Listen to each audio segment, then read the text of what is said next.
Assalamualaikum warahmatullahi wabarakatuh. Perkenalkan, nama saya Salma Nuriana. Saya di sini akan menjelaskan tentang praktikum pita buta. Yang pertama yaitu vesikel pinositotik.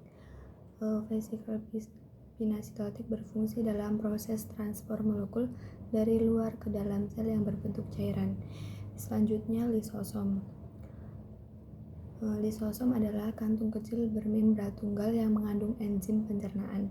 Fungsi untuk mencerna bagian-bagian sel yang rusak atau zat asing yang masuk ke dalam sel. Selain itu, lisosom juga merupakan tempat penghasil dan menyimpan enzim pencernaan seluler.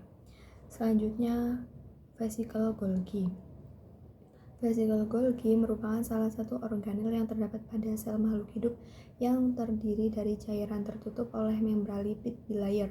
Fungsi vesikel Golgi adalah sebagai transportasi yang mengantar protein dan lemak dari retikulum endoplasma ke badan Golgi. Selanjutnya, retikulum endoplasma. Retikulum endoplasma yaitu adalah struktur benang-benang yang bermuara di inti sel dan terdiri dari retikulum endoplasma granuler dan retikulum endoplasma agranuler. Fungsi adalah untuk menyusun dan menyalurkan zat-zat ke dalam sel atau ibaratnya sebagai alat transportasi zat dalam sel. Selanjutnya, retikulum endoplasma halus. Retikulum endoplasma halus berguna untuk membentuk lemak dan karbohidrat, sedangkan retikulum endoplasma kasar berfungsi untuk membentuk protein. Perlu Anda ketahui bahwa retikulum endoplasma dapat mendorong terjadinya kerusakan sel akibat paparan radikal bebas yang terjadi secara terus-menerus. Selanjutnya, membran sel. Membran sel atau juga dikenal sebagai membran inti sel hewan merupakan lapisan terluar dari sel. Fungsinya sebagai pelindung isi sel dan mengatur keluar masuknya zat dari dan ke dalam sel. Selanjutnya, mitokondria.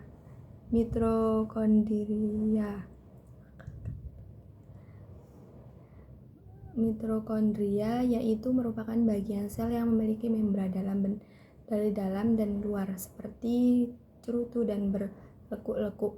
Fungsinya sebagai tempat proses respirasi untuk menghasilkan energi. Selanjutnya, aparatus Golgi. Aparatus Golgi yaitu merupakan sebuah zat enzim tidak aktif dan akan berubah menjadi bentuk aktif pada tubuh. Berfungsi sebagai menyimpan protein sementara serta zat penting lainnya yang berasal dari retikulum endoplasma. Biasanya aparatus Golgi berjumlah 5 hingga 20 kantong pipih yang terkandung dalam tubuh. Selanjutnya, nukleus. Nukleus yaitu bagian dari sel yang tersusun dari air, protein, dan mineral. Inti sel terdiri dari nukleus dan benang kromosom. Selanjutnya, sentral. Sentral yaitu sentriol. Struktur tubuh sel hewan selanjutnya adalah sentriol yang berfungsi seperti tabung pada sel. Fungsinya untuk pembelahan sel dengan membentuk flagella atau silia.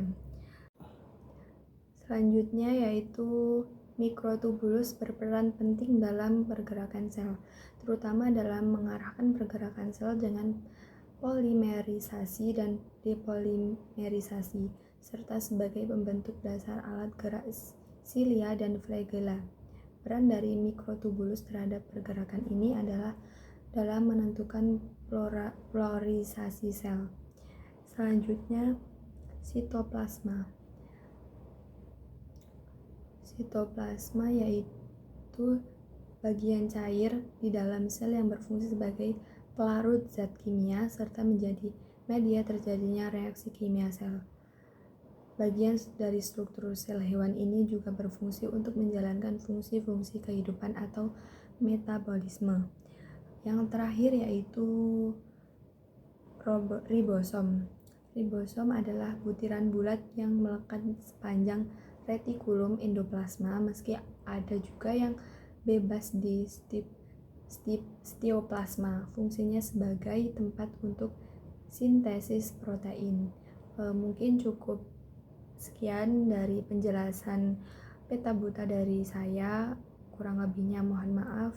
Akhirul kalam. Assalamualaikum warahmatullahi wabarakatuh.